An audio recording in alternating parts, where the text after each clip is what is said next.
তো দর্শক, এখন আপনাদের জানিয়ে দিব বিভিন্ন ধরনের সবজির দাম। এই যে পাশে দেখতে পাচ্ছেন কচুরমুখী বিক্রি হচ্ছে। কত করে বিক্রি করতেছেন কচুরমুখী? 44 থেকে 45 টাকা কেজি। আর এই পাশে রয়েছে মরিচ, আমরা মরিচের দরদাম জেনে নিব।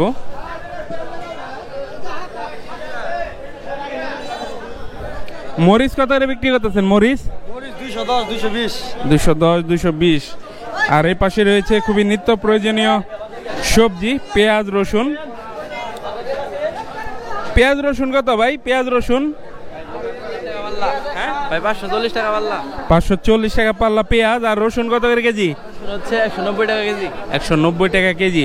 আর এই পাশে রয়েছে দেশি আলু এবং স্টিক আলু। কত চাইতেছেন এটা? 48 টাকা। 48। আর দেশি আলু কত করে চাইতেছেন? 65 টাকা কেজি ধরে। আর এই পাশে রয়েছে করলা। করলা কত করে বিক্রি করতেছেন? করলা বিক্রি করতে 50 টাকা। 50 টাকা কেজি ধরে। আর বাড়ি পটল কত করে বিক্রি করতেছেন? 120 টাকা। 120 টাকা পাল্লা বিক্রি করতেছেন।